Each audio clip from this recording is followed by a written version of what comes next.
All right, welcome to our annual conference. My name is Brad Bernthal. I direct the Entrepreneurship Initiative here at Silicon Flatirons. Before I go too much further, in the back, can you guys hear okay? All right, excellent. As LL Cool J once said, don't call it a comeback. We've been doing it for years in terms of the Entrepreneurship Conference, and some of you have probably been here. Our past topics range from entrepreneurship and science fiction a few years ago, in which someone uttered the memorable line that sometimes science fiction is the only ethical training that engineers get.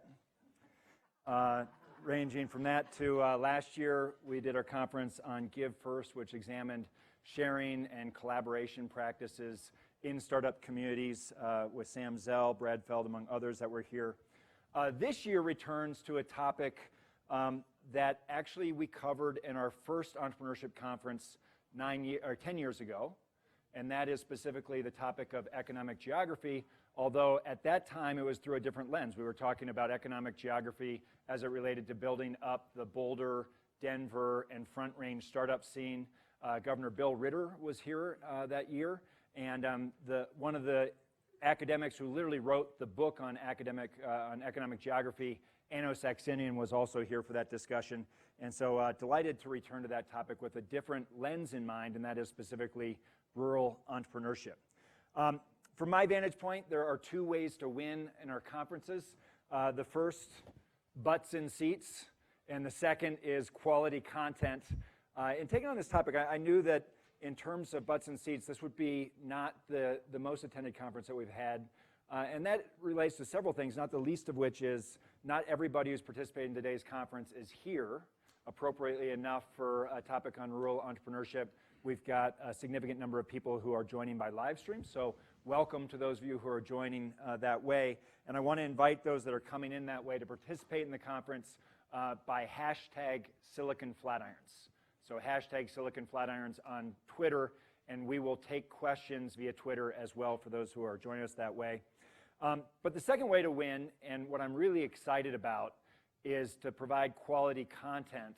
And if you look at the participants in the program, those that are going to be doing the talking today, there's two dimensions of the conversation I'm particularly excited about. The first is reflecting what's actually happening in the field.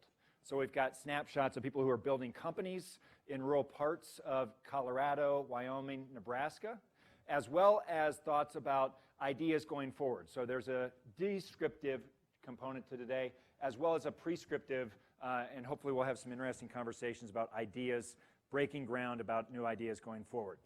Before getting further, I want to say a special thanks to several people. First of all, many of our panelists and participants in today's program made special travel efforts, as well as I know many of you who are attending today made special travel efforts as well. And Colorado being Colorado, we had a little trick-or-treat last night in terms of the weather, so thanks for braving those elements. Also want to thank the Silicon Flatirons team, many of whom are here, some of whom are actually out working the event. Amy Stepanovich is our executive director.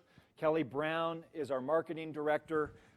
Vanessa Koppel, where's Vanessa? Vanessa is here, she's our events manager. Heather Martin, I believe, is outside at the registration table. And Sarah Schnickren, is Sarah in?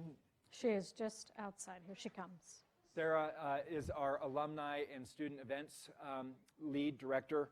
I see Blake Reed, he directs the Telecom and Technology Policy Initiative for Silicon Flatirons. Anybody else from Silicon Flatirons that I'm missing? All right, if I could ask you, please give me a warm round of applause to everyone who helps make this happen. Also want to acknowledge our IT support folks who do a terrific job. Really appreciate that. As well as I'll ask you to take a look at the back of the program, our sponsors at Silicon Flatirons. One more round of applause for them as well. All right, Silicon Flatirons is one of the hosts for a program called Startup Colorado, which is front and center in this. Delighted to have Delaney Keating, the executive director here from Startup Colorado. Stephanie Copeland was director of the economic office for the state of Colorado at the time this happened, closely involved as well. Delaney, can you say a few words about Startup Colorado? Yeah, absolutely. And since you got to introduce and thank your army that put this together here directly at Silicon Flatirons, would everybody who's connected to Startup Colorado or here on behalf of Startup Colorado or here with interest in rural development in terms of entrepreneurship, please raise your hand. I see you, so I can call you out. So that's pretty good. That's really incredible. One thing I will say when we talk about, like, you know, Brad's comment that this would be a smaller crowd based on the topic here at CU and the kinds of conferences held in this space. The thing we always trust and know at Startup Colorado and our work around the state is that the audience might be small, but we trust that if it's 5 or 10 or 30, it's the right 5 or 10 or 30, because rural is small, but it's powerful. So with that, Startup Colorado, an initiative run through Silcon Flatirons here at CU. I'm new to CU. I'm almost 1 year in, I'm about 6 weeks out from my 1 year anniversary. It's been really incredible for those of you here at CU to be a part of this community and to realize the extent that CU has initiatives and outreach around the state. So that's been pretty incredible. In our work at Startup Colorado, we're trying endlessly and vigorously to build a network across the state that's connecting entrepreneurs to all the resources they need. Those connections are very flexible, and there's lots of unique ways that we work to help this work come through communities in a way that's culturally driven and culturally relevant. So the one thing that I always think about when we start talking about this work is let's open our minds for a minute and how we think about startups and entrepreneurship, and remember that startup comes from a verb.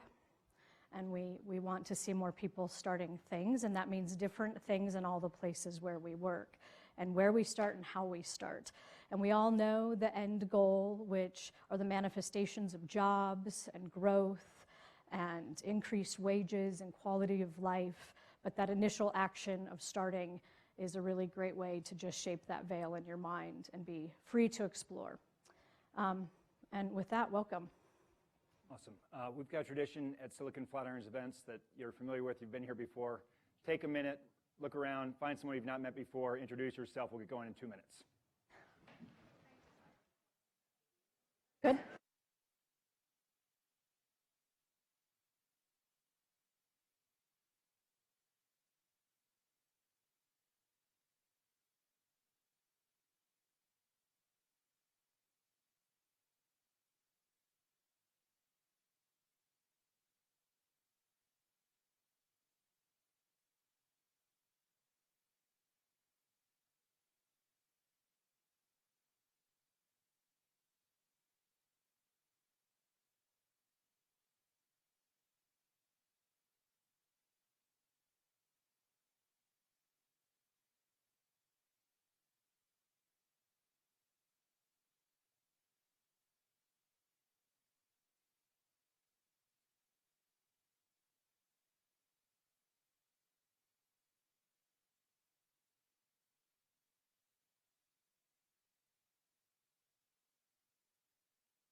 I'm going to try to reconvene here.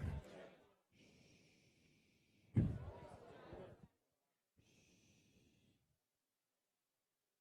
right, I find that if I just hold up my hand and keep talking, sometimes that brings things back to order, sometimes not. Good problem to have. All right, I'm going to say a few framing comments before I introduce our first speaker. In terms of today's conference, one way to think about this is 5 or 6 years ago, Jamie Finney, who was involved in Startup Colorado at the start, was an undergrad student here at the University of Colorado. Jamie's from the western slope of Colorado. And he joined a class that I teach on venture capital that has an economic geography component. And he said, in particular, I want to get involved in supporting entrepreneurs on the Western Slope. I want to make a startup scene there.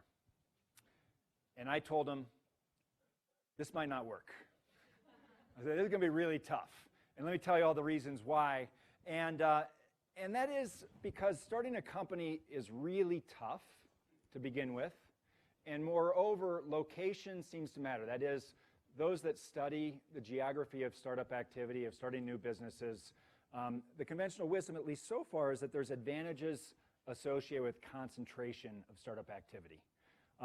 And there's two reasons that I want to highlight in terms of the conventional wisdom that relate to economic principles. The first is the concept of external economies of scale.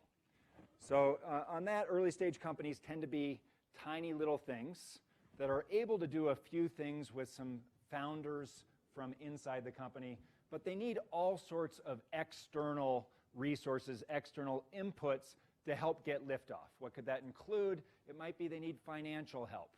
It might mean that they need investment from outside sources of capital. It could be that they need legal expertise.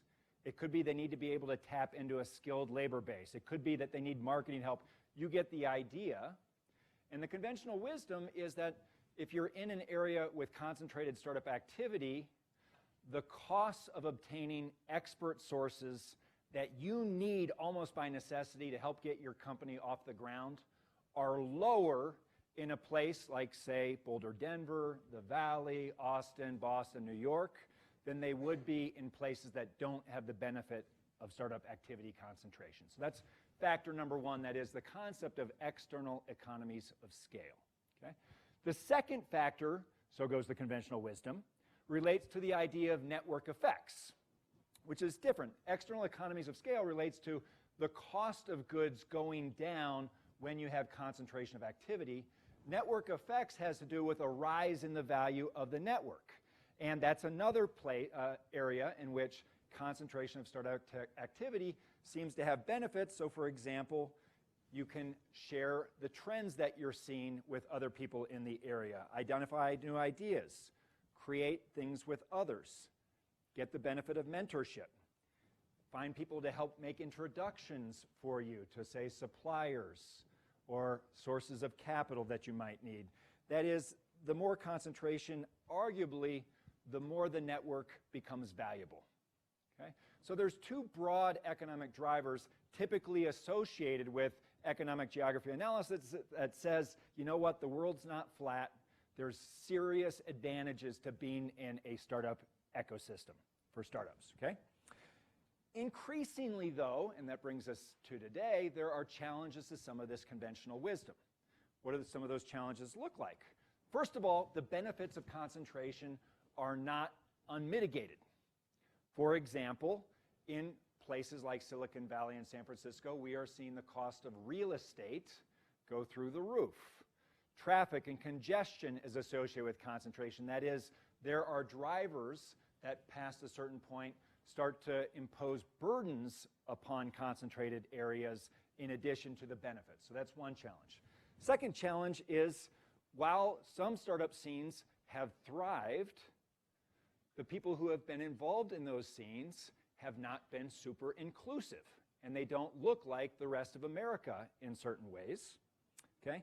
And finally, many of the people that you're going to meet today are involved in discussions of finding ways to provide meaningful support to entrepreneurs, that is, to provide great opportunities for people who are starting businesses outside of existing ecosystems. And that really situates today's conversation, which is, against this conventional wisdom, what does it look like to provide meaningful opportunities for entrepreneurs to live their dream in areas outside of thriving ecosystems? And moreover, for communities, this is really an existential question as to whether they can provide opportunities for the next generation to have meaningful economic opportunity in the future. Okay? So in terms of format, we're going to do some different things. For those of you who've been to Silicon Flatirons events before, we've never done this. We've got mini keynotes. Part of the driver for this is I want to have specifics. When we talk about economic policy. Often the abstractions and generalities are easy to come by and specific stories are harder. So the idea of these mini keynotes is to provide specific case studies, specific ideas. We have 2 of those, followed by a panel discussion. The panel discussion will try to leave the last 15 minutes or so for Q&A. A reminder, if you're watching by live stream, use the hashtag Silcon Flatirons. We'll take your questions that way. And a reminder for the students in the audience, Nick, I'm looking at you, that the first question goes to a student under what has been affectionately called the WISER rule. And then we'll have general questions. We got a few breaks along the way. You can look at the schedule. If you need to find some relief, our restrooms are down on the east end of the first hallway, wing hallway.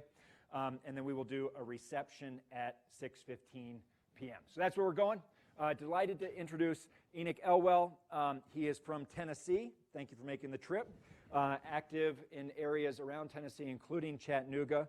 He is an entrepreneur, and among his entrepreneurial ventures, one that he is currently actively involved with is called CO.STARTERS, which supports ecosystem builders and connects them around the nation. Please help me welcome Enoch Elwell. Thank you. Well, thank you. It's good to be here. Looking for my cue to start. Okay. Well, good to be here all. You talked about us getting into specifics and details, and I'm going a little bit different in trying to go a little big picture on some of, I think, the important framing context that's really valuable as we dive into this. So Brad mentioned some conventional wisdom that has driven, the idea of value of density and the value of networks. And I want to talk a little bit about some of the ways these things have been playing out in rural communities. But before I get there, I want to provide some context for how I've been approaching this conversation. So my organization, CO.STARTERS, we exist to help people and communities thrive, is really what it comes down to. And we do that through entrepreneurship. But the idea is really helping businesses, finding out what is the role that businesses play in building culture, instead of maybe the other way around, right? And that's been a very fascinating study, and we've spent most of our time working with grassroots leaders in small communities and helping them figure out how they can build up this entrepreneurial culture that helps businesses thrive, but really helps the community and the people involved thrive. And over the years, we've done this we've done this kind of work in over 200 communities all around the world with thousands of community leaders and helping, at this point, right around 12,000 small businesses get started. And these small businesses are resilient. Because they figured out how to help each other in some pretty cool ways. So that's the context in which I'm coming into our conversation today. And I want to share two big ideas with you. First is when it comes to engaging in rural communities and supporting entrepreneurship in rural communities, I think one of the first things that is so important is to identify the existing energy in the community. This well, I guess maybe the best way to say it is so often we talk about the things that aren't there, right? We don't have all of these great resources right in our backyard, right? We're far away from all these resources that are hours away from us. We don't have all the things that the urban centers have. But every community has something, right? Because every community has people, and people have intrinsic worth and value, and generally have some great ideas going on in their heads, right? And so how can we identify where there already is some excitement or some energy and harness that? You could think of it as kind of finding the wave, catching the wave, and riding the wave instead of trying to build wave-making machines, right? So the structure, the cultural structure exists where there are these big wave-making machines, right, in other communities. But we don't need to worry about that. We just need to find what's the energy that already exists. How do we harness that? With CO.STARTERS, we built a tool to help make sense of that, which I can share later. I'd find some way to get connected with you all, where we look at the life cycle of a community, the different stages of growth that a community goes through. And that's one of the ways we kind of figure out, maybe there's energy around drones, right? Maybe everybody's excited about that, and you've got all this stuff popping up, right? Maybe there's just a ton of super engaged youth in some youth program. Right? It doesn't really matter where the energy is. It could be adjacent to entrepreneurship even. But if people are excited and motivated and showing up, and there's that density there, that's worth acknowledging and building off of.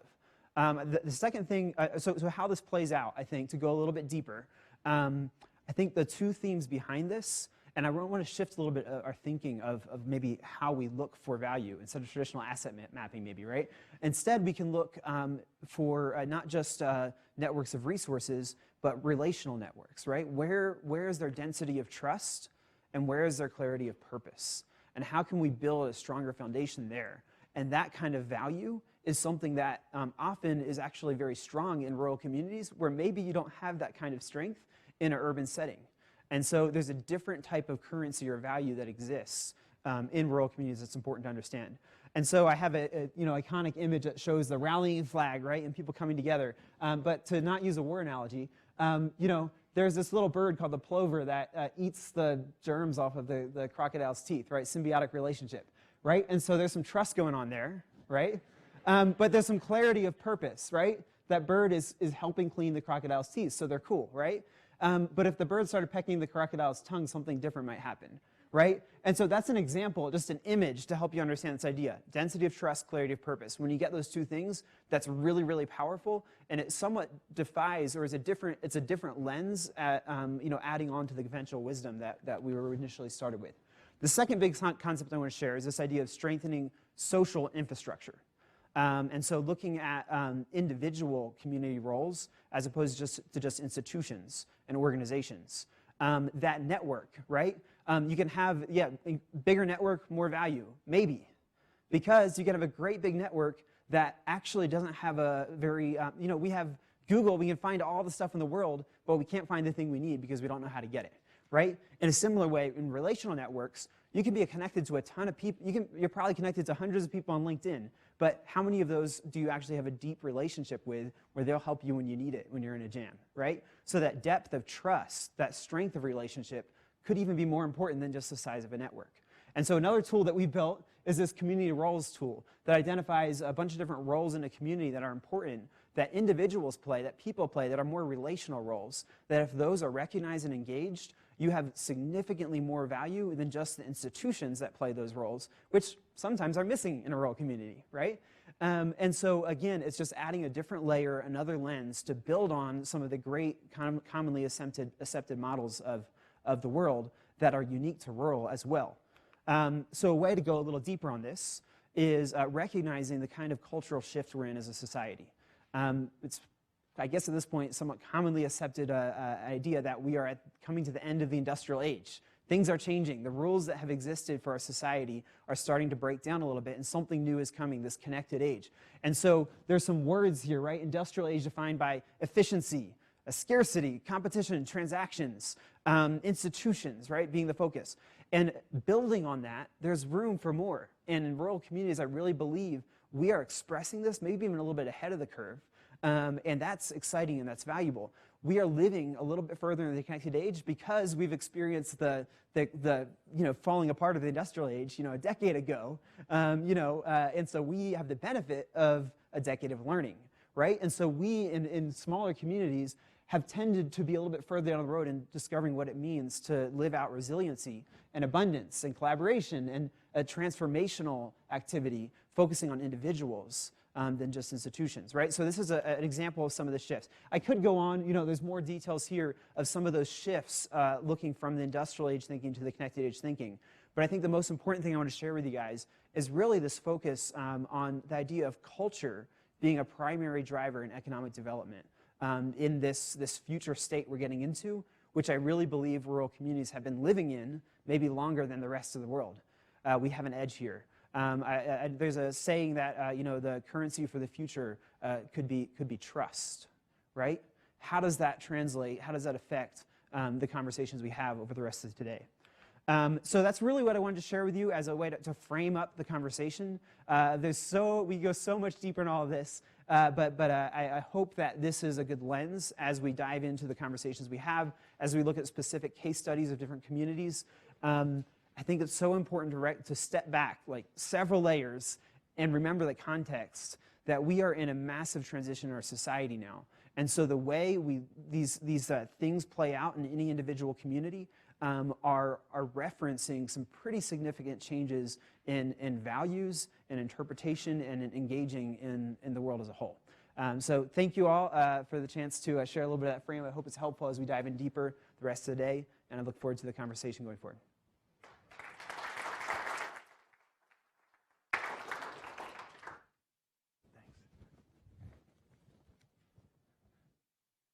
Matt, you're on your way.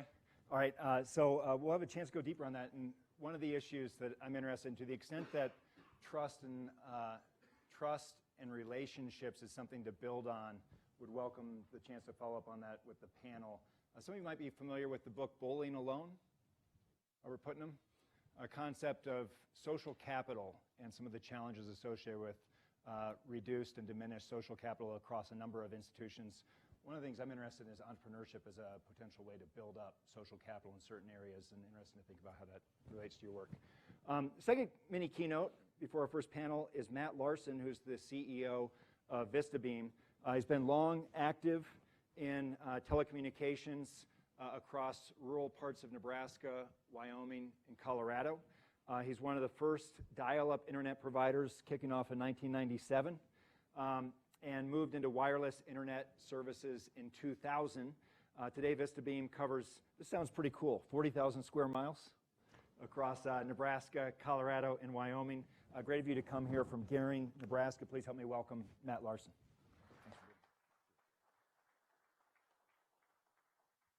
Well, I love coming down to these events.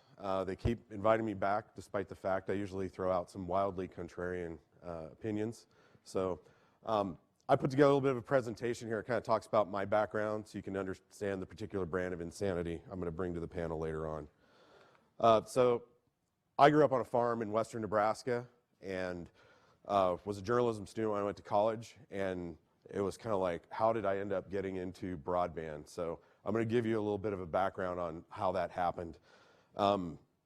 I kind of chickened out of college. I didn't want to do journalism because they don't make very much money, and most of them become insurance salesmen. So I figured I would go ahead and try something different. I started as a commodities broker, realized that wasn't for me. I really liked doing video production, so I started doing video production back in Scottsbluff. It built up a fairly successful business. And then the lure of the Front Range, you know, it brings in so many people from other areas. Come to the Front Range, you know, and really take off. And I came down the Front Range and fell flat on my face. Found out that there was always somebody better, there was always somebody cheaper, and the competition was tremendous and high cost of living. So it didn't take too long. After a year of that, I was basically back to doing video production part-time, had to find a full-time job. And then after about 6 months, I got laid off there, and it was back to Scottsbluff. So I ended 96, a 26-year-old college graduate driving a payloader on a feedlot, living in a trailer house, which was not where I wanted to be at that point in my career. So one of the things that did happen is I was able to kind of come up with a personal reset. You know, when you're in a payloader, not thinking about what you're doing most of the time, it gives you lots of time to think about other things. And I was able to kind of reflect on, what do I really want to do? And one of the things I had done when I was in Fort Collins, I volunteered at Fortnet, which was an early community internet service provider. And I was the dumbest guy in the room when I started out. I literally had to ask, you know, all the dumb questions and work my way up to where I wasn't asking the dumbest questions, and finally got to the point where I understood what was going on, actually helped teach some of the classes. So at some point while I was back in Scottsbluff, I was like, you know, I could probably set up an internet business that runs better than the one that's here, because there were definitely some shortcomings there. So I made a pitch to my dad. He got several of his friends together and basically said, you know what, we're going to help you out, help your loser trailer house living son figure out a way to try and start a business. And they did that. So I started up a dial-up internet provider in 97. And we had kind of a fluke. We were also able to try and do DSL. At the time, the phone company would sell you the same lines that they used for alarm systems. You could run DSL on, but it wasn't commonly known. So I found that on the internet, and so we started offering DSL at the same time, and that turned out to be a really innovative thing, because most everybody, if you didn't have dial-up, you had to pay thousands of dollars a month for a T1 line. So we were able to build up a pretty successful business, got to 2,500 customers by 2000. I kind of knew dial-up was a stopgap technology. That was never going to be long-term. When I lived in Fort Collins, I had seen ISDN, and 128K doesn't sound like much now, but boy, it was fantastic back in the day. And I knew that there was something bigger coming beyond dial-up. DSL, the phone company caught on at a certain point, and they decided, you can't use alarm loops anymore. We're going to charge you way more, and then we're going to compete with you. And that was a guaranteed loser right there. So that really helped me make the decision to sell my company. Right before we sold, I did start experimenting a little bit with wireless broadband. And when I say experimenting, I basically it was like a science experiment. I would order parts off the internet and put outdoor antennas on indoor access points, and oh, if you put the right antenna in the right place, you can shoot this 10 miles. Oh, that's interesting. So it was really interesting to me because I lived out in the country, and the only way I could get fast internet was to shoot this out to myself. So I solved a problem with that. Anyway, I sold my company in November of 2000 to another company called Airwave Wireless, which was owned by the cellular company that had the cellular license in our area. And they wanted to get into the ISP business. But their business was changing rapidly as well. They were very dependent on roaming revenue. So whenever you had your cell phone, drove through this rural area, they would get 30, 40 cents a minute for the time that you were actually using the phone. Well, what happened is right after they bought my company, AT&T called them up and said, all right, your roaming rate's going to go from 40 cents a minute to 20 cents a minute, and then the year after that, it's going to go to 5. And they just watched a ton of their business revenue vanish. So this fun little experiment with internet service all of a sudden became something that wasn't quite fitting into their plans. Also, they wanted to do something with LMDS. It was very short, basically equivalent to millimeter wave that you're hearing a lot about with 5G nowadays. They were trying to do fixed wireless with that, and it didn't work. The equipment was too expensive. It wasn't reliable. So that deal kind of fell apart. But the one thing that was making money the entire time was they had let me have kind of an experimental budget to work on wireless, and we continued to kind of our little science experiment of putting access points with outdoor antennas out there, and it was the one part of the business that was consistently making money. Now, it wasn't the most reliable, it wasn't the prettiest looking thing, but it was working. So I started doing a little bit outside of my non-compete area. So I got into a ISP in Laramie, Wyoming. We started doing some wireless down there along with dial-up and DSL, and then also started a wireless one in Bernthal, Colorado. And that was kind of a good way to get my feet wet trying some different things out outside of my regular work environment. When Airwave finally decided to sell, that was kind of great in a way because my non-compete expired in 6 months after the sale. But we called it kind of pushing the big red button because my wife worked there too. So we went from both of us having pretty good jobs and having, fairly easy life to all of a sudden it's like, oh, well, now we're both unemployed. Now we've got business in Laramie and one in Colorado that we have to start trying to figure out how to depend on. We'd just gotten married. We found out we had a kid on the way. I mean, there was a lot going on at that period of time. 2003, 2004 was a very stressful period for us. But that was where I started the company that would become Vistabeam in 2004. I had a lot of struggles with the Colorado business. I had partners down here. Obviously, my journalism degree did not include master's in business administration. I like to think that I learned that by screwing things up down there and letting other people take advantage of me. The Colorado deal didn't work out so well, but the Nebraska one did. We ended up being very successful. After a failed acquisition in 2008, it took off. We were conservative for a couple of years, then decided to get more aggressive. One thing that really helped was discovering the book Traction. Traction's a fantastic book. It should be the core of any college entrepreneurship curriculum. And we started to evolve. One of the big things was in the last 3 years, we participated in the Connect America Fund auction, and we're successful with that, but it forced us to really grow up and evolve as a company. And now I'm at the point where I used to think, well, we're going to run this for a while and then sell it. But now we've got a 20-year presence in the area, 30 employees, and my mentality has changed from how much am I going to get out of this when I sell it to can this be something that's going to be long-term sustainable until some degenerate grandson of mine runs it into the ground. That's kind of the mentality that's changed a little bit. So a couple of points I wanted to make about rural. I think being rural was very key to our success. We had a low hurdle of entry into the market. Our cost of living in Nebraska is very low compared to here. Lower associated costs with running the business as far as labor, as far as getting office facilities, everything else. Less competition. Locals want to support one of their own versus supporting a corporate entity. There's a possibility of making deeper connections, something Enoch talked about. I liken it to quality over quantity. There are more accessible opportunities. It seems like there were lots of hurdles, and we were trying to go after different things in Colorado we did run into in Nebraska. And we've gotten a lot of help from our local economic development resources. I think $500,000 or $600,000 over the last 15 years we've gotten from our City of Scottsbluff and City of Gearing's economic development funds. That dwarfs what some of these states have been putting into their broadband fund total. So that's been very helpful. A couple of other keys to our success. Following the traction system is fantastic. I've been part of other mastermind groups, and one of the first things we do is talk about traction. Everybody gets on it, and then we actually had one group disband almost because everybody got so successful they didn't have time for the group because they were doing so well. Another thing, especially in rural, you have to look for talented people outside of normal channels. My network administrator, before he started working for me, was managing a Subway, but with no degree, but he had the right aptitude and was able to figure things out. You really have to look for work ethic and try and get people that you can train. We try to develop a culture of learn-it-alls.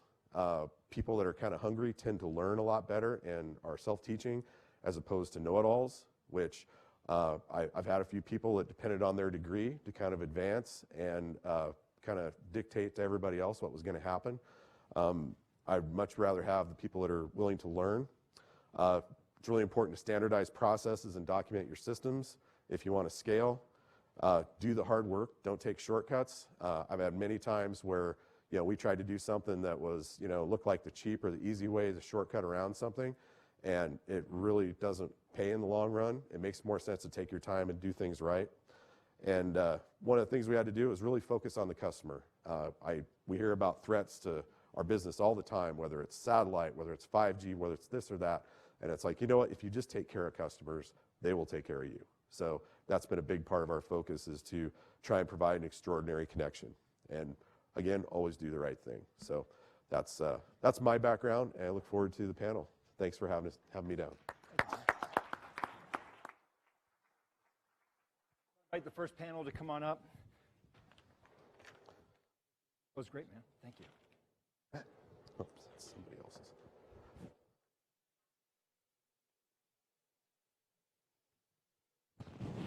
So I'm going to keep the introductions to the panelists relatively brief. I'll direct you to the program for the full bios. But you've obviously met Matt and Delaney. Between Enoch and Delaney is Matt Kaufman, who is an attorney. He's a partner with Hathaway and Kunz in Wyoming. Matt is also one of our proud LLM alums here from CU. When he was doing his work in the LLM program in entrepreneurial law, he told me that he wanted to become one of the entrepreneurial lawyers of Wyoming, and he spent the last 7 years, maybe it seems like 7 minutes, but 7 years doing exactly that. He's closely involved in representing those companies, as well as in policy efforts to build out entrepreneurial opportunities in Wyoming.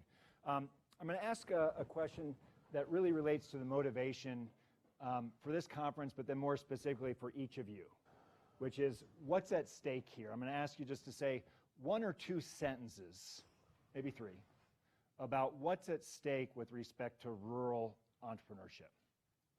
What drives you? Matt? I think trying to provide good jobs in rural areas is a big driver for me. Trying to provide a good level of service to give people, what they should be able to get anywhere. And I think keeping the local economic wheels turning.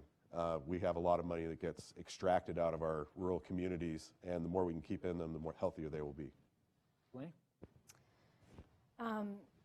So in looking at it, with a lot of the growth that we just see in populations, there's rural places that are becoming really interesting to live, and people seek them out in different ways. If we look at the different qualifiers that create a rural place, and we talk about rural as being sort of under this umbrella that is rural. There's urban and there's rural. In my work, I've started to look at it in terms of Colorado's communities. We have ag rural, we have resort rural, and then we have what I'm kind of looking at right now is heritage rural, and that people remained living in a place despite conditions over time.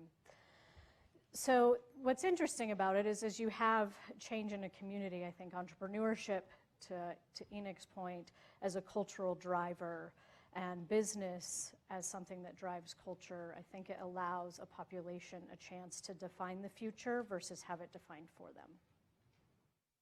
Matt? For Wyoming, something that we talk about often is brain drain. A commonly known statistic in Wyoming is that about 65% of our University of Wyoming graduates end up here in the Front Range of Colorado. And so a big driver in Wyoming is how do we keep those young people? Because as a result of that, we have a big generation gap. Not a lot of people my age. There's a lot of baby boomers, and now there's a lot of young people staying. But so reattracting that middle generation. And the other big buzzword we talk about in Wyoming is diversification. Obviously, Wyoming is dominated by coal and oil and ag, but figuring out ways to integrate tech and emerging growth companies and technologies into smaller rural communities is a major driver. Well, the number, the statistic again, in terms of the brain drain is what? 5%. Wow. Leave Wyoming. Well, we'll redo this panel. How can we continue to get the best and brightest of Wyoming to come to the Front Range? That's a powerful number. Wow. Enoch, how about you? Yeah, so two things. One is I just believe that people everywhere have value in and of themselves, and I think particularly in rural communities there are barriers and obstacles that need to be confronted for those individuals to better understand who they are, what their role is in life, and how they can contribute to the world and their community. And that's important and worth doing everything we can to help people achieve and really realize their full potential. The second thing I think that is really important is that rural communities have something special that, to overstate it maybe, I think we might have like the answer for the future of our society or something. And what I mean by that is we've gone through a lot and we've survived a lot, and we've figured out how to navigate, or we're figuring out how to navigate survival in a new economy. And that's really valuable. And I think I just want to do everything I can to take what we're learning and make sense of it together so we can help the rest of the world figure it out when all of these urban centers are dealing with the crises of today and tomorrow. You heard the introduction in terms of the traditional conceptions from economic geography about advantages of being in an existing startup scene versus outside what was considered to be a startup scene. Which of these resonate with you as that seems right under these circumstances? And what about that traditional economic geography perspective? You're like, I challenge that, and that does not seem accurate to me. Matt, you want to take it? Yeah, I'll jump on this one. Something, and we had this conversation earlier, but something that we've really thought long and hard about in Wyoming. We have a funny saying in Wyoming that Wyoming is just one big town with a long main street. And what we mean by that is it's pretty easy to connect the dots, because with 660,000 people spread across, roughly the same space as Colorado's got, it's pretty easy to find the pockets of people that you need. And so even though we're not all centered in one place, something that the state and sort of the greater entrepreneurial network and ecosystem has worked on is, if I'm in Cheyenne, but the developer I need is in Jackson Hole, and the money guy I need is in Sheridan, Wyoming, it's not that hard to make those connections. And so even though we don't have, the traditional geographic centrality of it, there's still ways to make it work. Delaney? So a couple of things I look at with that are that we have, where we think about the density of those things that we have in an urban core. In rural, what we have is dependency, which counters that in really powerful ways. In terms of collaboration, in the way that you really understand how everybody plays a key role in your community. And you see that play out differently in different communities. So that's a really core component of something that we see as a value point. Yeah, I lost my other train of thought, but it'll come back to me. One of the things I loved about you relaying your experience with prior companies through Vistabeam is, this is a specific tangible example of what does it take to build a company. Let's go with Vistabeam itself, so the current business. I said at the outset, small company, by necessity, need all sorts of inputs from outside. Talk about 3 or 4 of the critical things that you and your wife needed from outside of the company's boundaries, and how did you get that when you're running the business in a rural area? So one of the things that really helped was I helped found a trade association for wireless ISPs, and because we generally didn't have a lot of overlap, there was a lot of sharing of information, and it didn't necessarily have to be one of these situations where you run into somebody at the coffee shop, which is, I think, what you're talking about in you have a lot of the happy collisions of intelligent people that are doing things together when you're economically concentrated. But for our industry, it was kind of niche players, and when we got together and talked to each other, we were able to develop relationships through email and forums and meeting each other occasionally, and that was huge to help get through things because I didn't have to go figure a lot of these things out by myself. I was able to call, this network of all these people are like, we should use this stuff because this stuff works really well, or I'm getting ready to do this, or don't buy that, it's garbage, it doesn't work, and so that was a huge one. I think the other thing was also having a very supportive local community, and for a time there, we were running stuff in Nebraska, Wyoming, and Colorado all at the same time, and they were all different businesses, and it was very interesting. The Nebraska one it just continued to grow and do better, and we kept running into hurdles in Colorado and on the Wyoming side, and eventually the Nebraska one grew to take over everything else, and a lot of that was because of the local support that we got. We had a supportive bank. Banks generally, one of the unfortunate parts is they're happy to loan $500,000 for a tractor, but they don't want to loan $50,000 for equipment that's going to go on a tower and get hit by lightning on a regular basis. Look at Kent Curtis right now, who's going to talk about this in an hour or two. That's perfect. So that was a struggle, but we had a local bank that was supportive of us enough early on, and that helped get us through. And then we had kind of a group. It was like my dad's friends that originally lent the money to help get the business started. A couple of them ended up becoming kind of mentors to me that I could go talk to. I lost my dad right before we started Vistabeam, but I was able to go to some of these guys who had a lot of experience with business and ask them how they got through things like this. And it was very different. It wasn't making a pitch or trying to get capital. It was just, what do you do in this situation? That was more valuable than the capital to me because I needed to have that guidance. And actually starting from when you have a real thin margin of success, it tends to focus your efforts really well. So that I think was also helpful. Our margin would not have been even as wide as it was if we weren't in a rural area. It would have been a lot narrower. Enoch, let me loop you in on that. So I heard Matt talk about what you might call serendipity substitutes, right? So if you're doing a software-based business here in Boulder, you walk into a coffee shop, you're walking along Pearl Street, decent chance you run into somebody where there's information flows, but you're talking about organizing ISP wireless providers and using that as a serendipity substitute. On other scales, do you see that as a reasonable substitute that allows for network effects that's not tied to geographic concentration?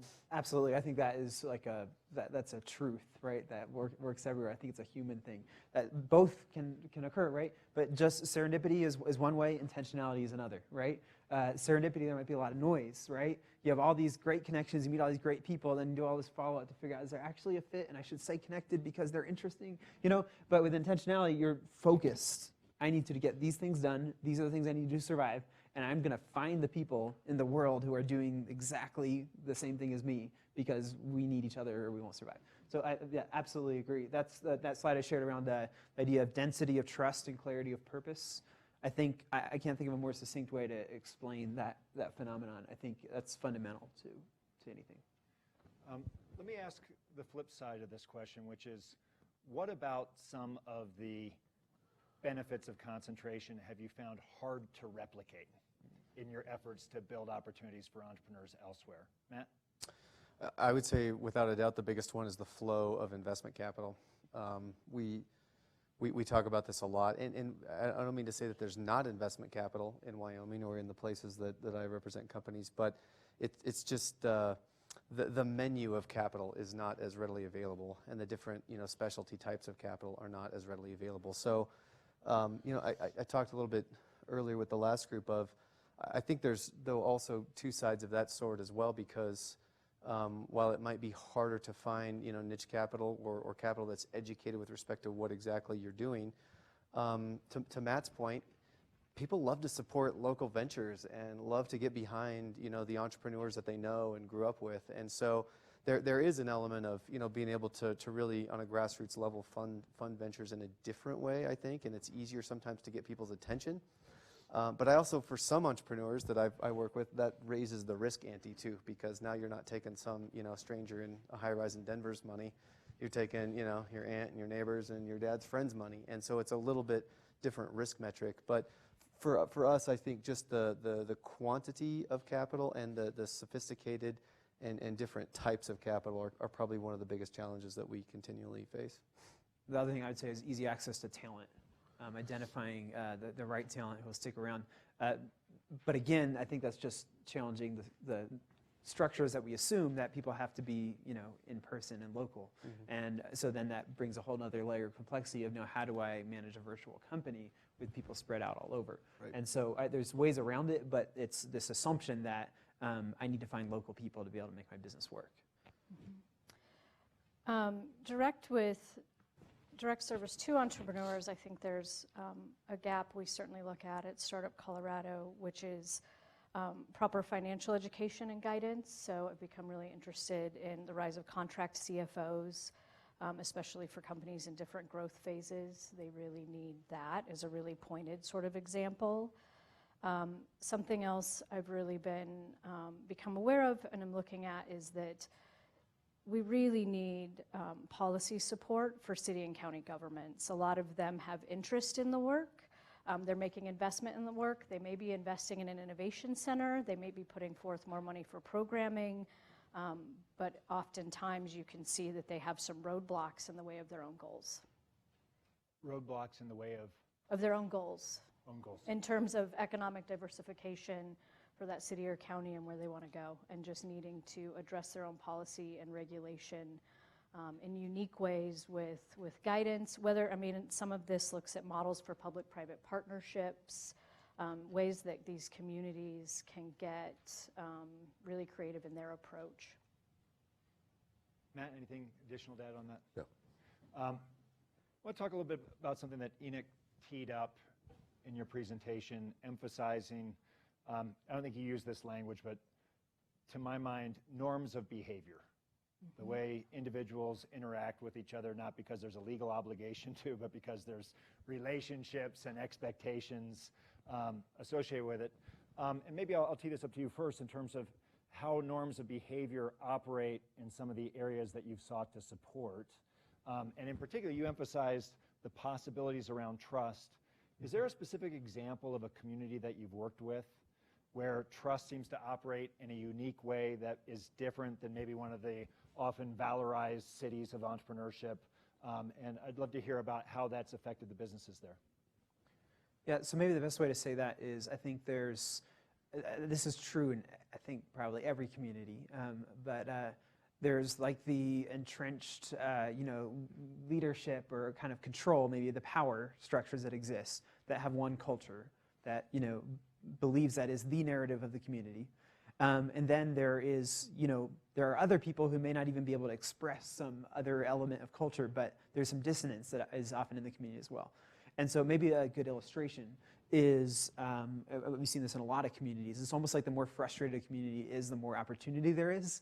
And the more, so there's a community in Wisconsin, I won't name the specific community, but all the existing kind of recognized economic development leaders of the city believed that there was no hope, right? All the little Main Street area boarded up, no hope here, nothing's gonna happen. We've tried all the things, we've done the workshops and given away free lunches and nobody shows up, not gonna happen here.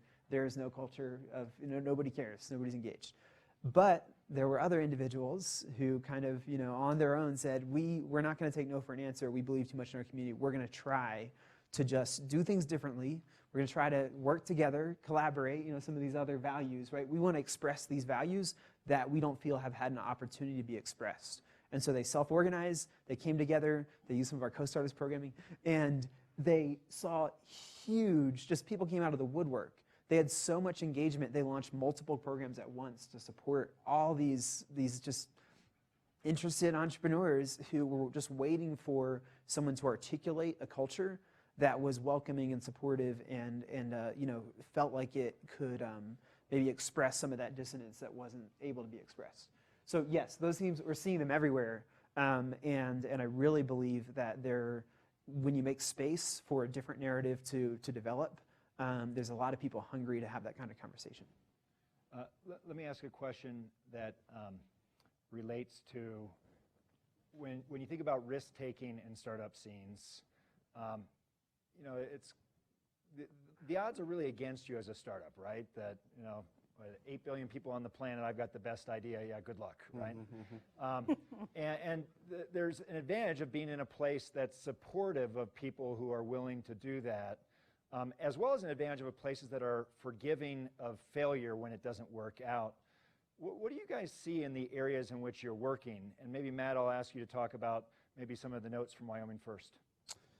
Yeah, so a couple of things that I think work well in some of the rural communities in Wyoming specifically. Again, two of the main economic drivers in Wyoming are ag and energy. And anybody in ag or energy is very familiar with risk metrics and, things beyond your control and the boom and bust cycle of, maybe it's really good and maybe it's really bad. And so I think that's one thing that cuts really well for Wyoming and sort of having a higher tolerance of and maybe a higher forgiveness level of failed ventures.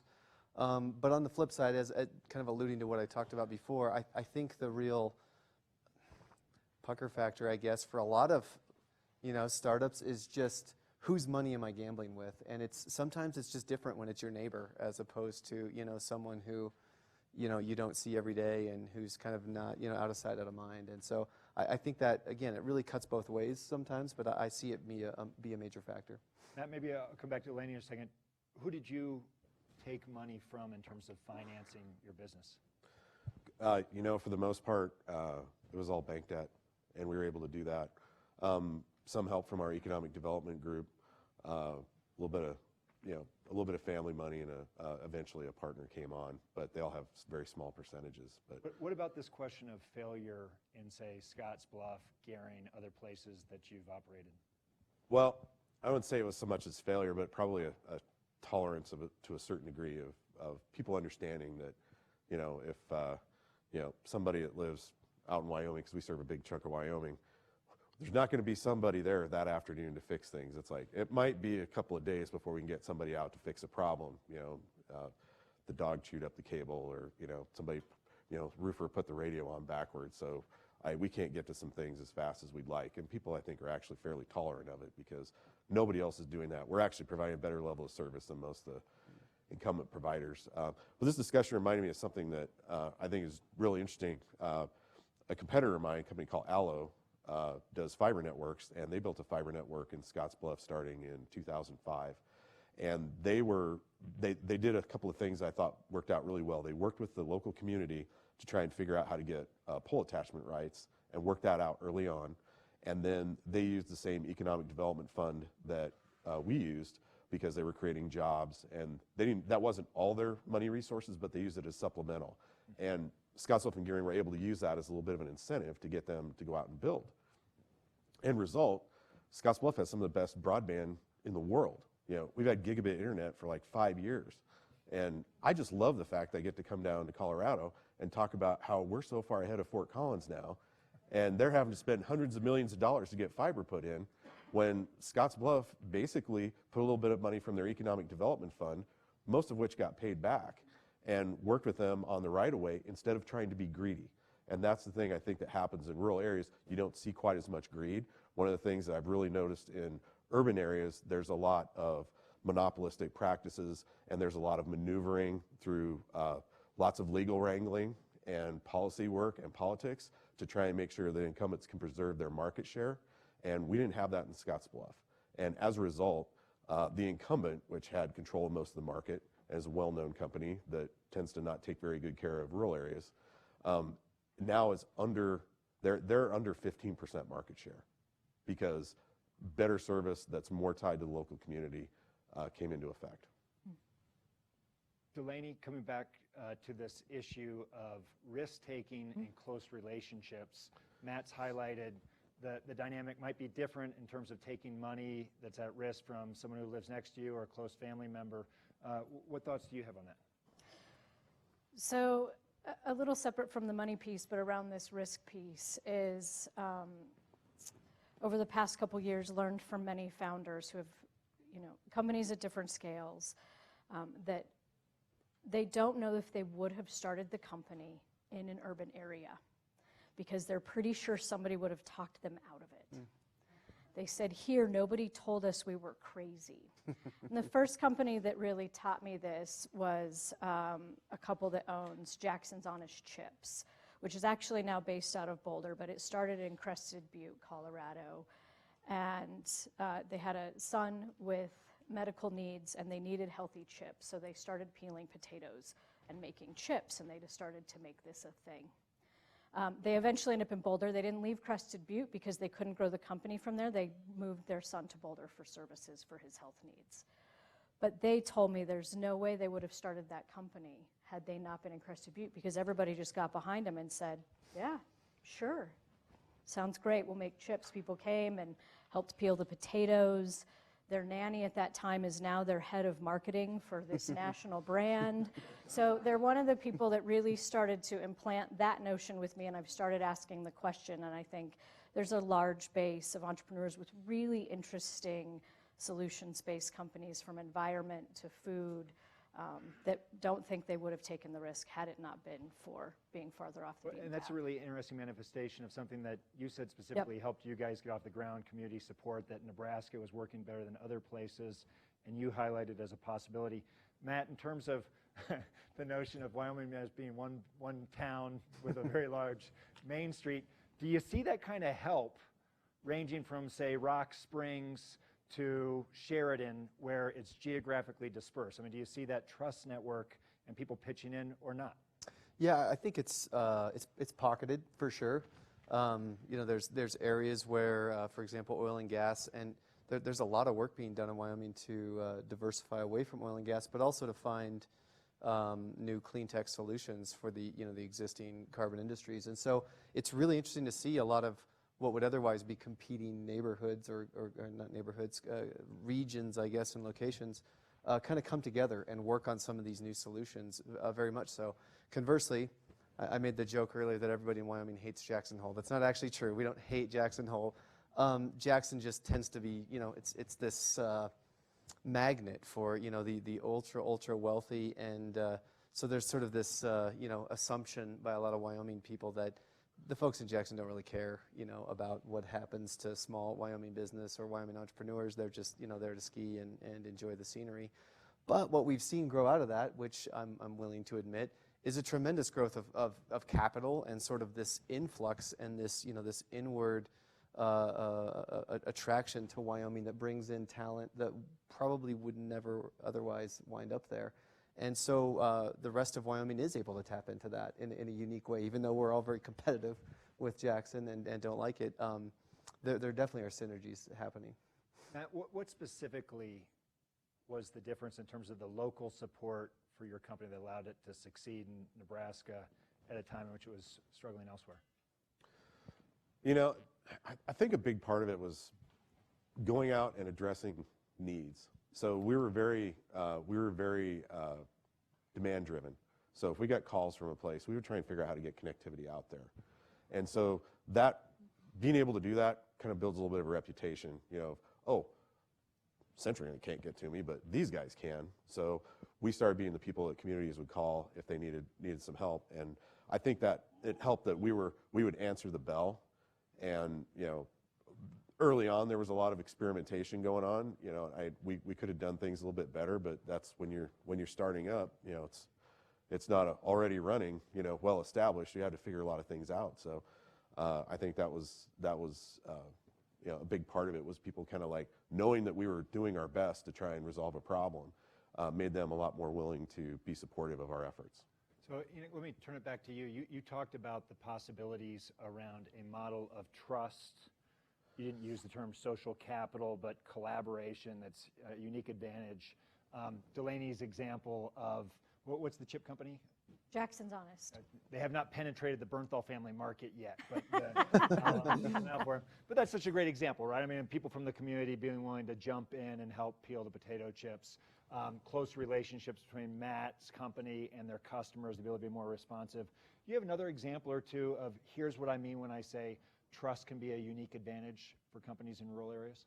Sure. Yeah. There's a really fun story of this community, this individual in a rural community in Tennessee, who was a youth pastor, and he thought that probably wasn't going to be his big money maker for the future of his life, and realized he probably should do something to try to take care of his family, and so decided he wanted to start a business. Well, he had no experience in business, and so he joined a Co.STARTERS program and started trying to figure out what to do. He decided to launch an escape room. And he, through his work with youth all around the region, everything, he had, a pretty good network there. But then also through this Co.STARTERS network that's pretty strong in Tennessee, he was able to engage in these other rural communities. And the escape room actually was successful in his community. But then very easily, because that network exists, that relational network that he had was ready to go, he expanded to other communities very easily. And in the first year, he surpassed $1 million in revenue and had over 20 employees and was just like breakaway success. Nobody would have thought, no experience in business, nothing, but he had that relational network ready to go. And you could say social capital, right? He had extensive social capital. And I think that's something that often isn't factored in, where in many rural communities, we have a lot of that value already sitting on the table, which a lot of other people wish they could have. And instead, they try to earn it with viral videos or something. So, yeah. Matt, I want to talk about one different type of norm that we explore here in Boulder, but it's been popularized through Techstars as Give First, which for those, many people are familiar with this, but this is the idea that rather than asking for a contract that secures a direct benefit to me, many people, especially mentors, will offer help to startups without a guarantee of direct return. They don't necessarily do it for altruism reasons. They recognize that by being part of a network, that benefit will circulate back in all likelihood. They just don't know when, from whom, or what time. Do you see those practices of give first in the areas of Wyoming in which you're active, or is it a different type of giving system or exchange system, or people are like, no, I really want to contract this up first? Great question and great point, I think. Thank you. Yeah, Wyoming is probably to no one's surprise. I think there's very much an informal aspect to it, particularly in the advising and early stages. I would say we're probably slow in Wyoming, but we're getting there. And I saw somebody from the University of Wyoming. Oh, Peter. Hey, Peter. The University of Wyoming and Wyoming are getting a lot better at organizing sort of mentor networks and sort of helping establish this preordained network of people that a startup could tap into for specific expertise. But I think traditionally that has been done very, very informally. And no, I think that you bring up a really interesting point, which I haven't really thought about, and that is there's a lot of altruism behind it, that sort of passing the baton, and we're going to help these people with whatever industry it is.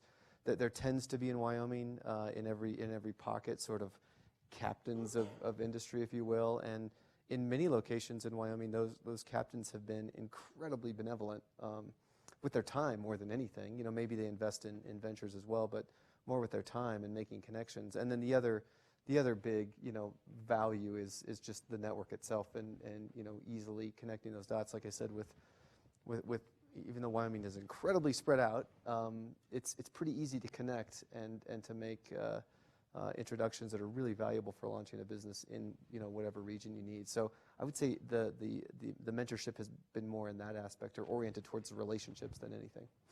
Other experiences?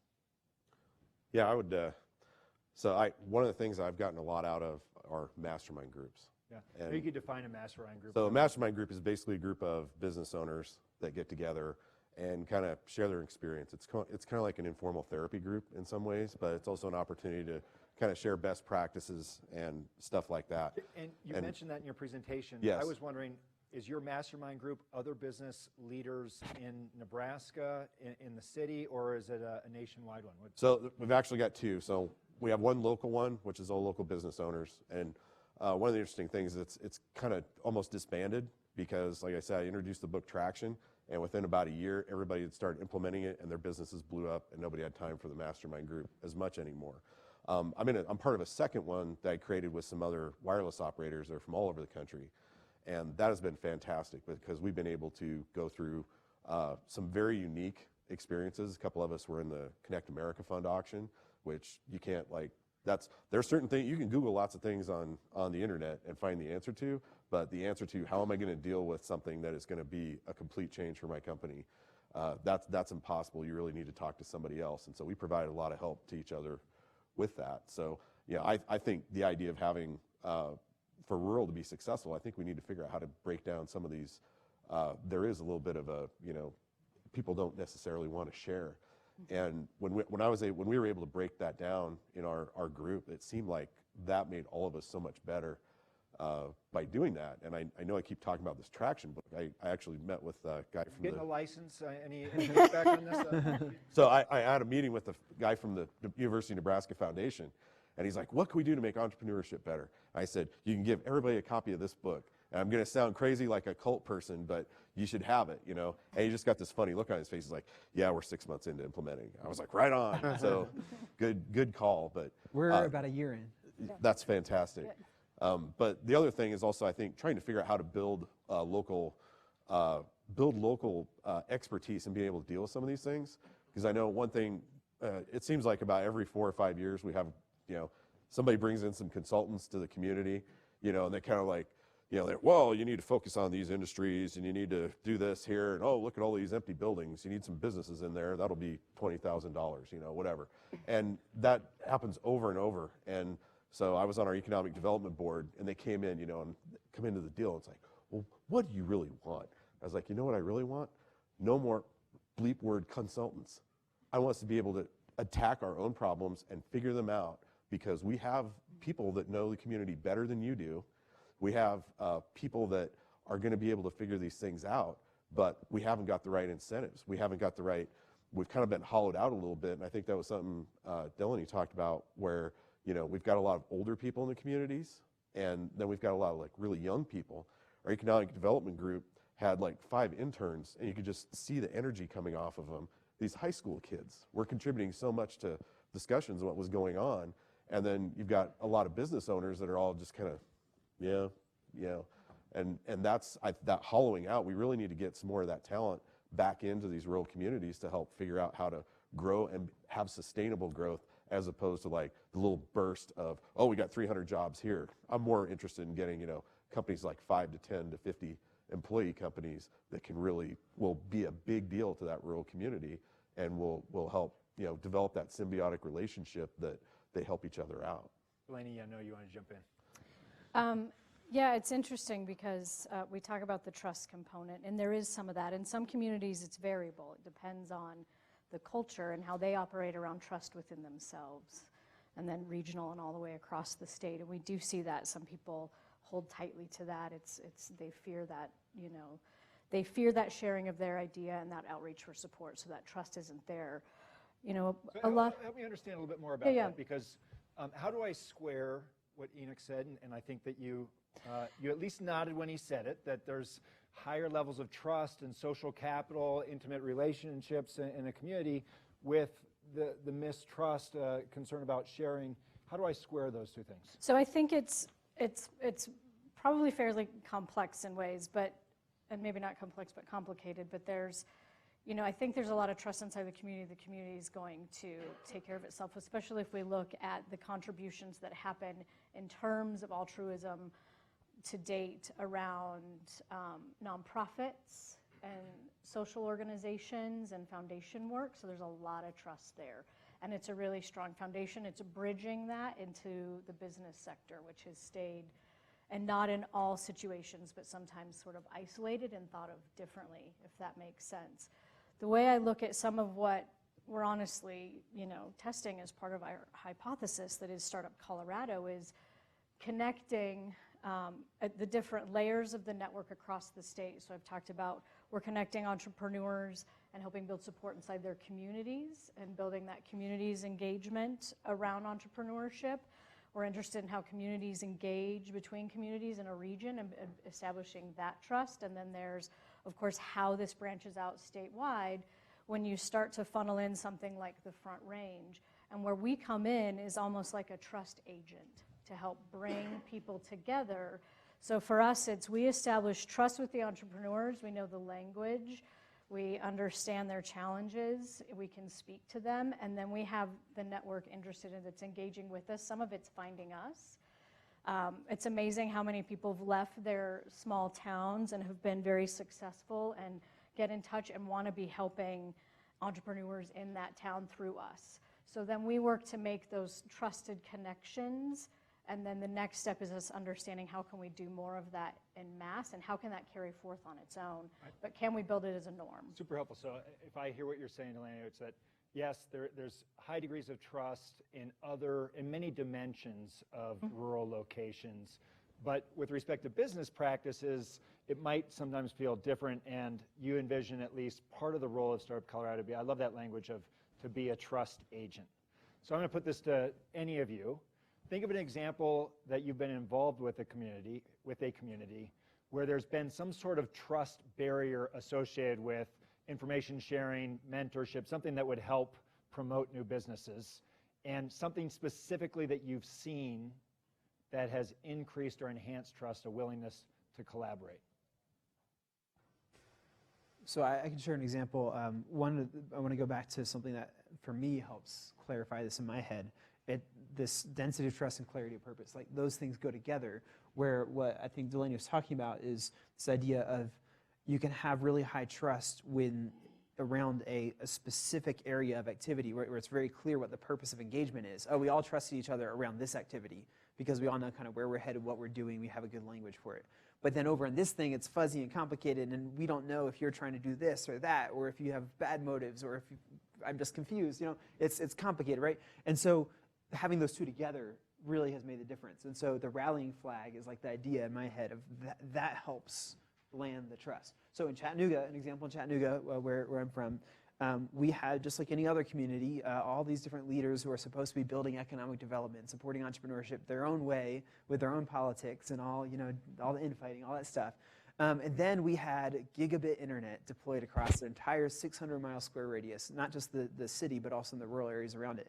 And suddenly overnight, we were the most connected city.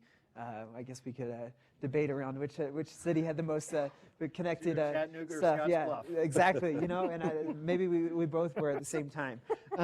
But anyway, so suddenly we had this rallying flag that was bigger than all of our petty differences, but very concrete and defined enough that we could really come together around it. We had this clarity of purpose. We're going to communicate to the rest of the world that we're not this sleepy southern town that's backwards. We're innovative. We have technology. We know what we're doing. And suddenly that just made us like instantly band together and work with each other instead of fight. Like an overnight transformation because we had that clarity of purpose. I'll jump in on one. A number of years ago, like I think 7-ish years ago, myself and another gentleman in Cheyenne started. Cheyenne did not really have like a startup meetup event where you could get these serendipitous type run-ins, and so we started a meetup group, and it grew tremendously over the first couple of years. And one of the things that there was a small group of us. There was I think 3 or 4 of us. That were primarily organizing these events, and what we learned really quickly from all the people from different facets of business, real estate and medicine and all different types of things, were saying we are way behind in Cheyenne on having access to web developers and people who know code, and so we started thinking about this for a while, and out of this entrepreneurship meetup group came forward a group of 5 people and said, you know what, why don't we just start a coding school in Cheyenne? There's no reason we can't do that. And so we did. And it was amazing. The community support, on our opening day, the governor came and, hung out with our brand new students. And it was amazing to see the community rally around this. And if you go to Cheyenne today, on the corner of, right in downtown Cheyenne is Array, the first coding school in Wyoming that is still operating, and it's become this sort of beacon of the community to help, become a feeder into the tech community. And I it just truly, bought some boots in Cheyenne. Where is this place relative to where I would have bought literally the boots? 2 blocks from where you probably bought the boots. Yeah, yeah. And does that move the meter in terms Absolutely. of the In terms of visibility and helping create access points for new talent that doesn't know how to get into these jobs, but also companies that are looking to access this talent. It's definitely created a lightning rod that wasn't there before. Good story. Yes. Boy, I can come up with 2 examples. One of a little bit of dysfunction. We've had a little bit of dysfunction with between economic development groups and Chamber of Commerce and stuff like that in Scottsbluff and Gearing. That's brother Tony is the mayor of Gearing, so he could probably Small world. relate all kinds of stories about what goes on in small town politics, but unfortunately haven't really been able to come up with a unified. There was actually a little bit of a split in a couple of places there. The good news is we do have a lot of really good tools still available. It just feels like it would be better if it was a little bit more focused. I've seen other economic development groups in rural areas that have been very focused and have been able to accomplish their goals by just retaining like really strong focus and getting buy-in from everybody in the community and playing the game right. So that's one thing I think is really important to be successful.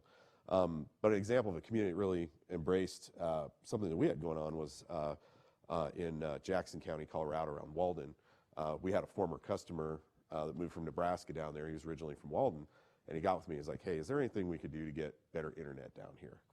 And I said, "Well, let's get together next time you're in Nebraska." And so we got together, and he's like, "Well, we've got this resource and this resource we could bring to you, and we've got a little bit of money set aside, to bring in a consultant to do this stuff."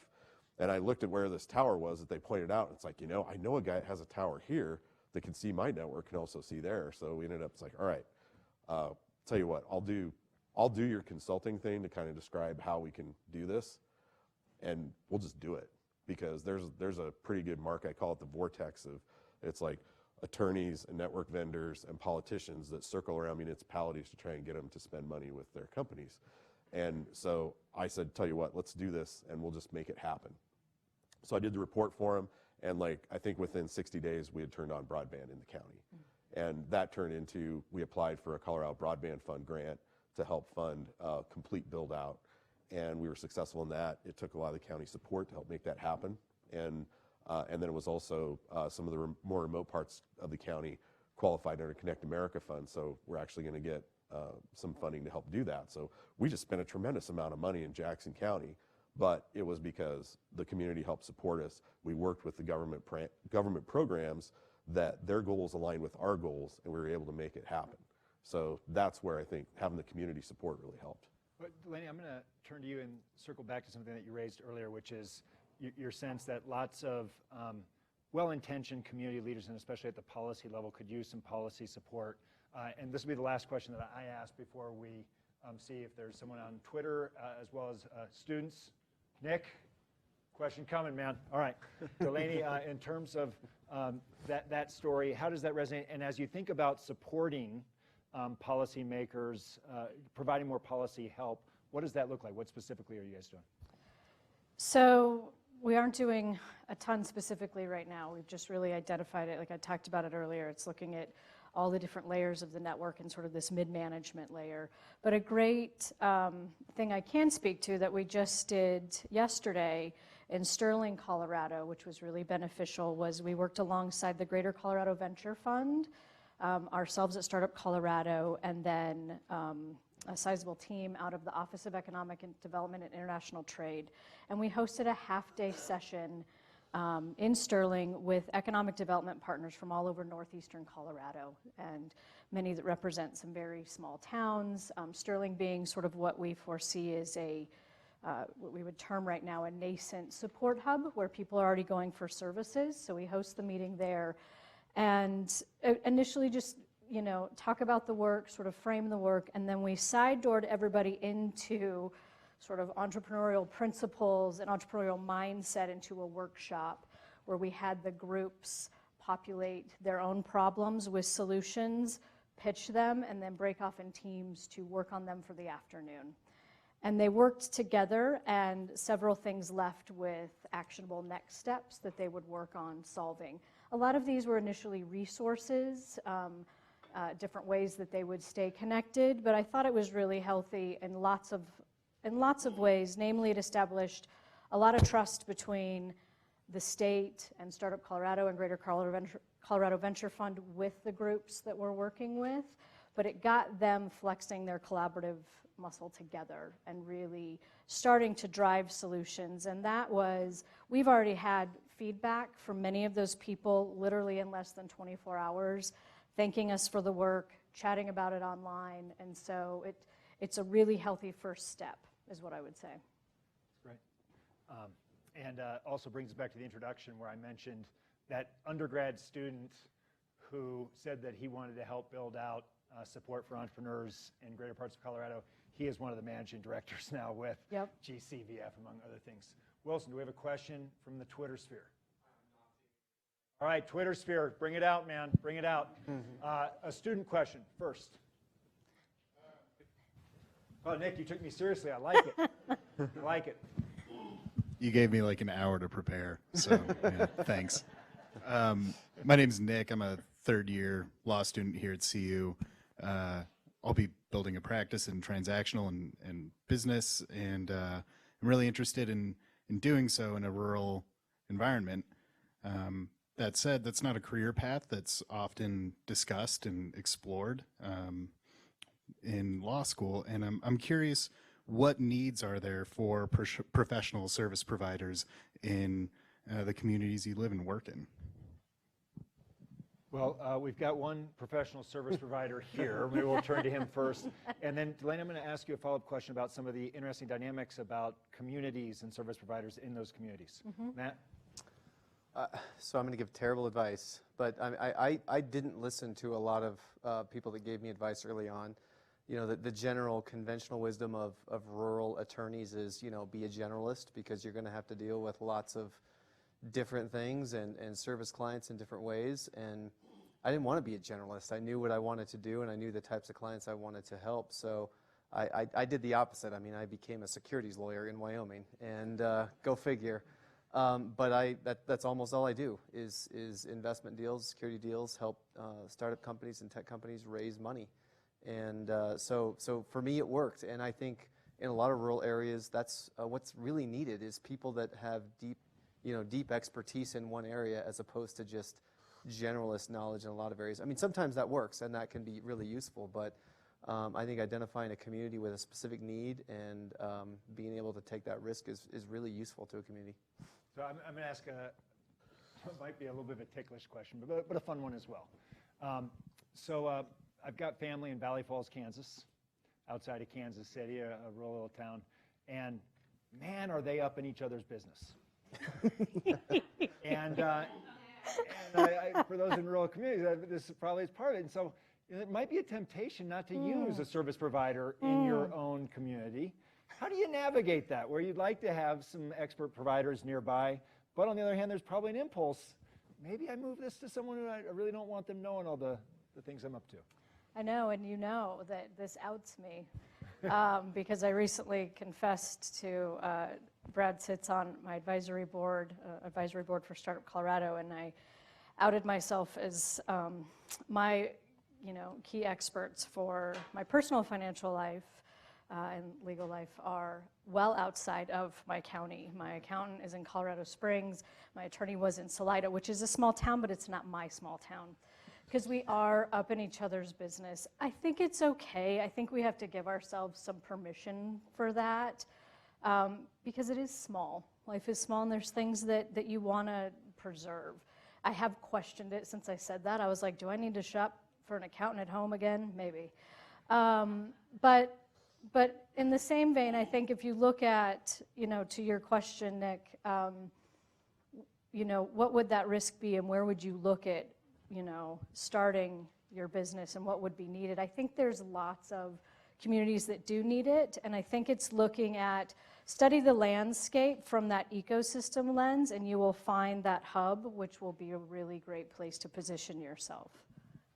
I just want to interject real quick. What I've been hearing from this whole conversation here is there's an opportunity here to think entrepreneurially and maybe carve out like some whole new market models of engaging. So this could not just be starting a firm for yourself, but maybe forging the future of the industry. So the times are changing. There's opportunity for making some big difference. Well, just real quick, I would throw in too financial help, and not these are the kind of stocks and investments you should have for retirement. CFO type help, Fractional CFO type help would be tremendous. That is badly needed. We struggle a lot with that. CPAs that do accounting for farm and feedlots do not really know how to do the right kind of accounting for telecom. Ask me how I know.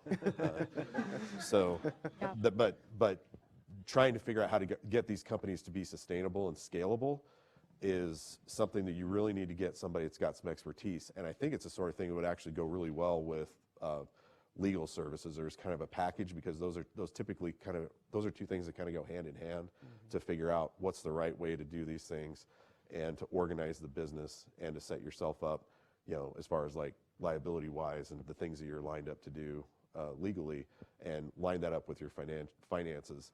And that's the sort of thing I think would actually make for a more powerful case than either one of those on their own. Yeah. Questions? Let's go up here and then we'll get back. Yep. Thank you, Brad. Question for Enoch.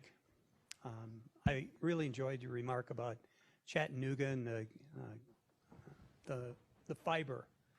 It really started with EPB, if I remember right. And could you talk about the influence of electric utilities as an indirect driver on entrepreneurship in rural communities? So I think probably Matt has more expertise in talking about infrastructure as economic driver. My experience is more just with the Chattanooga story. What was interesting with Chattanooga, I think a lot of people celebrate Chattanooga as like we just do what Chattanooga does and we'll be fine, and like that's totally the wrong thing to take from that. We just had a series of fortunate opportunities that all layered at once, where the local power provider needed to update infrastructure, and at the same time there's a federal grant available to pretty much do the same thing. So we were able to have double the money for this project. So they were digging the holes and they're like, well, we might as well throw a bunch of extra fiber in and be future proof. And so it wasn't particularly like this smart city of the future, we're going to position ourselves that way. It was more like a practical thing of like, we know if we have extra fiber, we can have better connected a better connected network, reduce our downtime, increase our efficiency. It's a cost saving measure. And so when they announced this, I was at the announcement, probably 30 community leaders. It wasn't that big of a deal. It was just, we finished the project and, our efficiencies are up. And by the way, we just discovered that also means we have like the best network in the world. That's cool. It wasn't like the strategic, innovative thing. It just like happened. And so really, it's just a kind of strange story. I think there's a lot of opportunity to be much more strategic and really integrate and work with infrastructure partners thinking innovatively. RCAP, Rural Communities Assistance Partnership, they have been doing incredible work in that area, looking at water infrastructure, broadband infrastructure, electric infrastructure, and entrepreneurship and how they all interrelate. So I would refer to that group and maybe to some of Matt's experience more so than myself. But I think that story is interesting to hear because it wasn't as strategic as it sounds. Brad, we've got a Twitter question. Okay, let's let Matt close this. So just real quick, I think that sounds like an opportunity where they were able to take advantage of a few different things that lined up.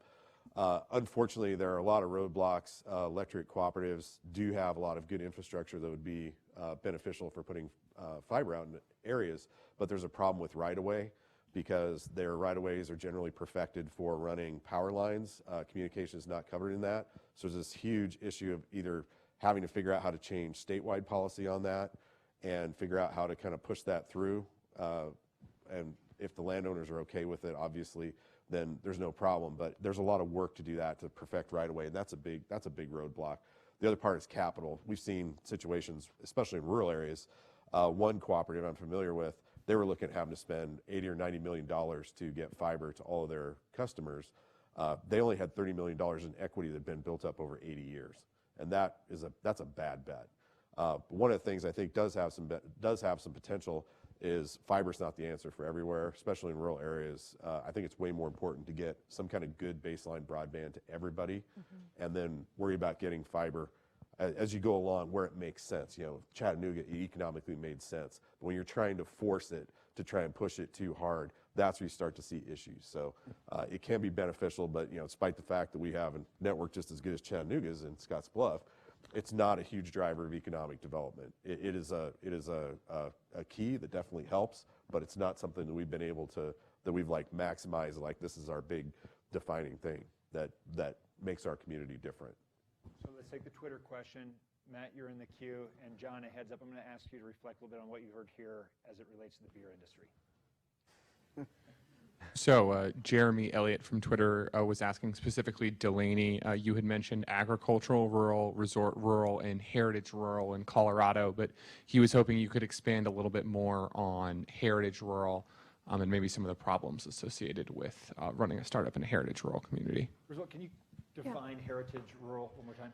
Yeah, that one's the loosest, so it's good to explore, and that's just been looking at the different communities we work in. A lot of their challenges are the same, a lot of their goals are the same, but there's some nuance to the variables that drive it and the nuance to what solutions will work. So resort rural, right, ski towns, you know, that luxury market, some of those challenges. Ag rural, pretty self-explanatory. Heritage rural, we just discussed at lunch today, Enoch and I, because I was looking for these other communities that exist for a long period of time and where they started and how they started, and that industries may be gone or some things have shifted, but they don't have a major economic tier, right? So they're not strictly ag, they're not strictly resort. They've existed over a period of time, and there's still a base of people committed to living there and making that place work.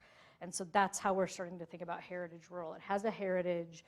The story would be different for lots of those different communities about why they came into existence, but what's continuing to carry that forward, and how do they revitalize and reinvigorate themselves in the future. It's an interesting way to segment it, but it's helpful. It's the safest way we found so far.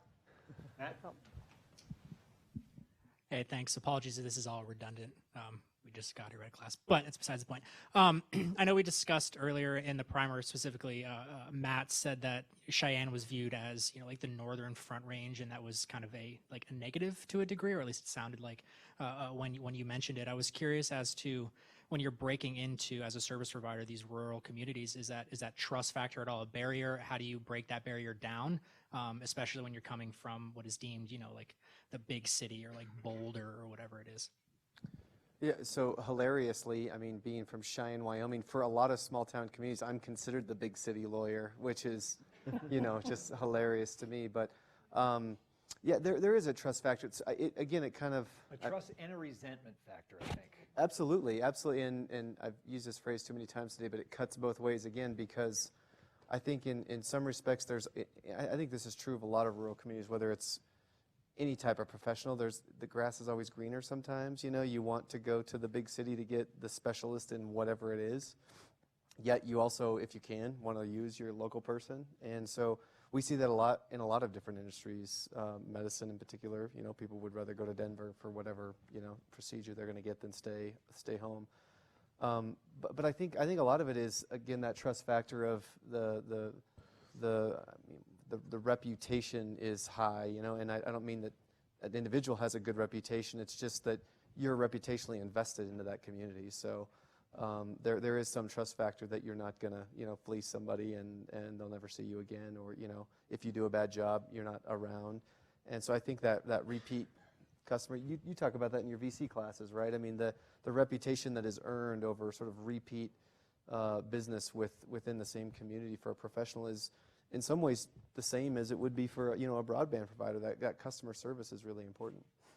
All right, so John, I'm going to put on the spot here, has been engaged really since the rebirth of the craft brewing movement. And as you hear this panel in terms of building up infrastructure and support, what compare and contrast do you have with your experience in the craft brewing movement? Any question that you have for the panel? It's funny because I started life as a land use lawyer for U.S. West and Quest, and I can remember all the kind of bad things we did to the rural communities. And but on the side hustle was the beer business, and I just say small can be beautiful, and it's all about local. That's my 2 cents. All right. Well, and you brought it, Vanessa just gave me the it's time signs as well, so that works out perfectly. We've got a 15-minute break. A reminder, restrooms are at the end of the hall. Before we leave, please help me in giving a warm thank you to our panelists. This is a great discussion. Really enjoyed it.